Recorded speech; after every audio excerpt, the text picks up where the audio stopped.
This year, we celebrate 20 amazing years. And we want to say thank you. Because of you, we've become innovative, creative, and committed to providing the best customer service in the Bahamas. Because of you, we have given back to our community.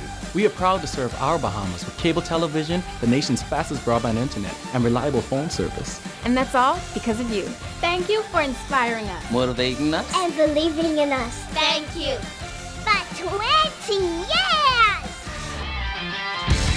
Golden Girl Debbie Ferguson denies any connection to performance-enhancing drugs.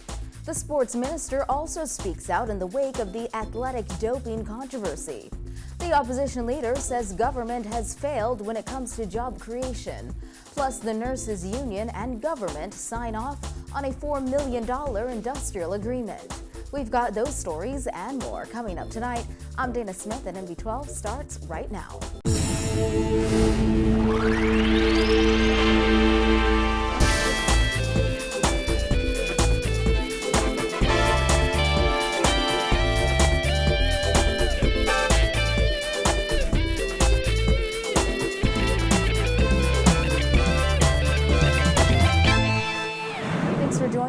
An Al Jazeera documentary about doping entitled The Dark Side that was released over the weekend makes reference to the Golden Girls Olympic team. Now, the anchor for that team in 1999 in Seville and in 2000 in Sydney, Debbie Ferguson McKenzie, has responded, strongly denying any connection to performance-enhancing drugs or doctors who allegedly supply them. Simone Davis reports.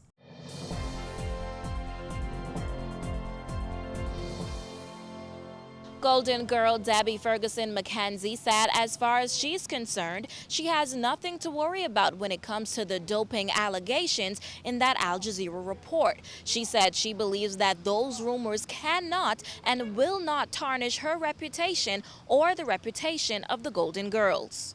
I know, my opinion, us in the Bahamas, that's not something we do. That's not something I do.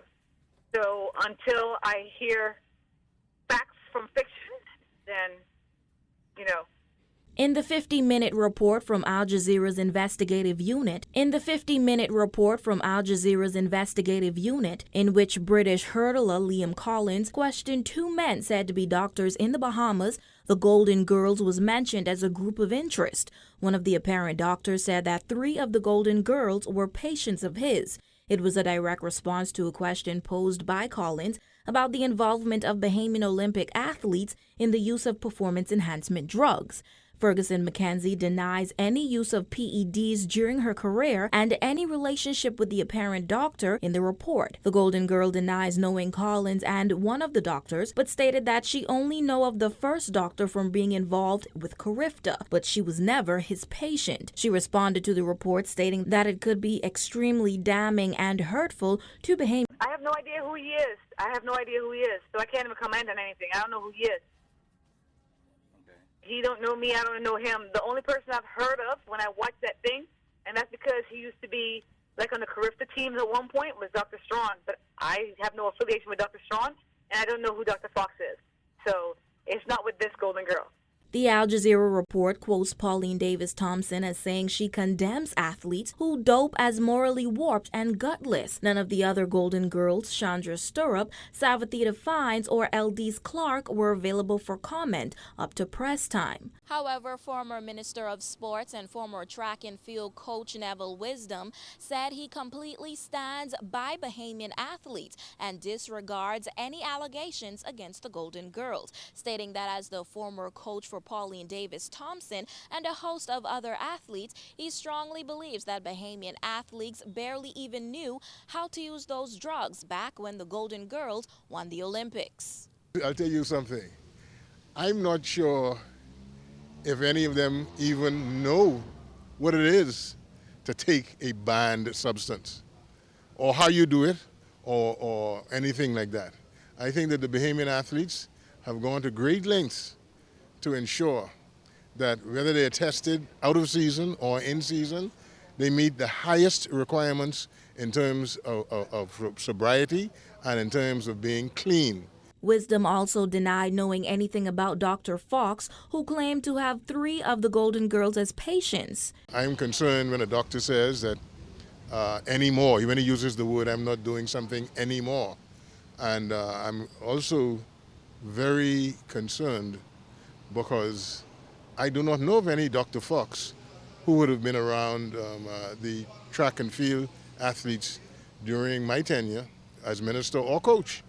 And that is highly irregular because I thought I knew them all, the ones that would be around track and field. He added that the documentary has put a stain on sports in the Bahamas, all because of allegations from an American athlete who's been arrested for doping. Well, I think the documentary has stained the reputation of the Bahamas, and that's most unfortunate. And that stain needs to be removed. There are protocols in place that determine whether an athlete is a cheat or not. The question is whether those protocols have been followed. There is opportunities in and out of season for athletes to be tested, and if they are proven to have taken any kind of banned substance, there are consequences. However, Ferguson McKenzie declared that she has no idea about anything published and she could only speak for herself, while stating that she is and has always been drug-free. The Bahamas Association of Athletics Association responded to the Al Jazeera documentary in a statement this afternoon, stating that the federation watched the documentary in grave dismay and the BAAA absolutely has a no-tolerance approach and does not support the use of doping. The statement noted that the federation has promoted a clean sport and remains compliant with the World Anti-Doping Protocols. It went on to say that they would do everything in their power to foster a sport that remains clean. Reporting for NB12, I'm Simone Davis. Minister of Youth, Sports and Culture, Dr. Danny Johnson, also weighed in on the controversial doping allegations today. Kyle Joaquin has that. Over the past 2 decades, the Bahamas has seen a short list of Olympic heroes.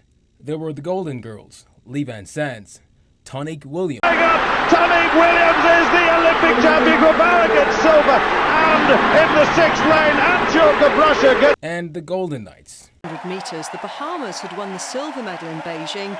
They went one better in London. But in a newly released documentary, Al Jazeera has alleged there is access to banned performance-enhancing drugs in the Bahamas. The documentary has since raised eyebrows all across the tiny archipelago.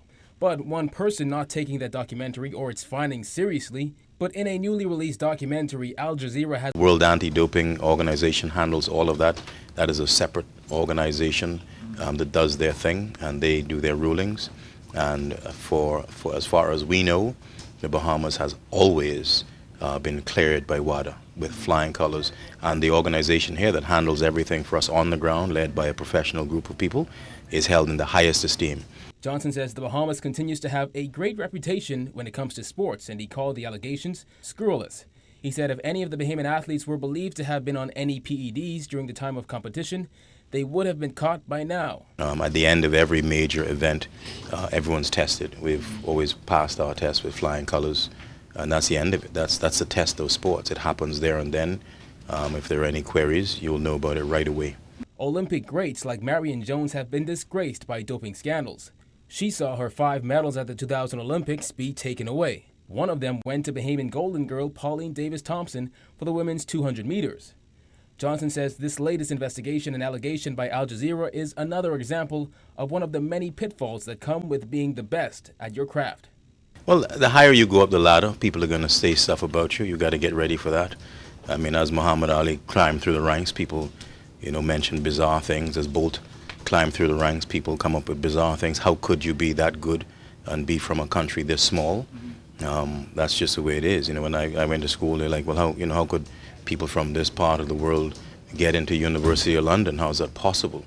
Well, God is part of it. Good fortune. But mainly hard work. Regardless, Johnson said the Bahamas is a tiny country filled with athletic talent, and he hopes that when all is said and done, people will remember the great things these athletes did for their country. Reporting for NB12, I'm Kyle Joaquin. In other news, the Christie administration has failed to deliver on its promise to add thousands of jobs to the economy, and Prime Minister Perry Christie needs to stop fooling around and taking the public for granted. That's according to opposition leader Dr. Hubert Minnis.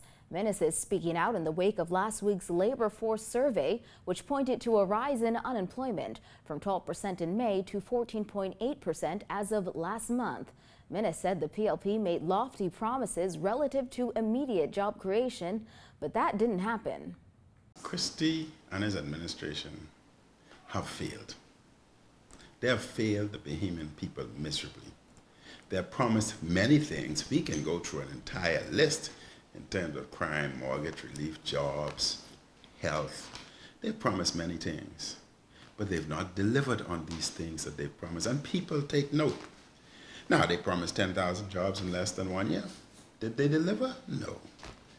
They promised 50,000, and when you review the statistics, yes, over 3 years, they've created approximately 20,000 jobs, but they said they'd create 50,000.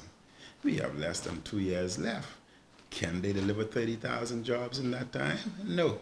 According to the Department of Statistics, 20,170 net jobs were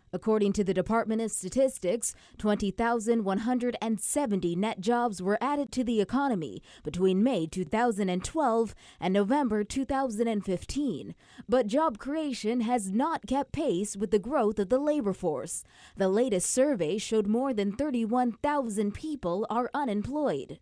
Minnis said he's unsurprised that unemployment has risen, claiming phantom jobs created by the inaugural Junkanoo Carnival contributed to what he... I am not surprised at all.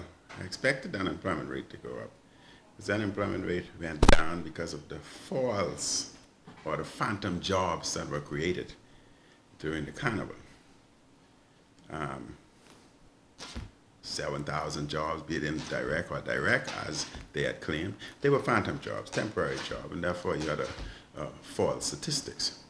As soon as that's over, you look at the unemployment rate, and it fell. Officials at the Department of Statistics said a number of factors contributed to the rise in unemployment, including Bahamar and recent high school graduates. Statisticians explained for some carnival workers that was their second job, so it's hard to form a correlation between unemployment and the end of Junkanoo Carnival. Minnis said to lower unemployment, an F&M government would create ownership and entrepreneurial opportunities. He also pointed to tax-free zones in inner-city areas and Family Island transformation, but did not offer specifics.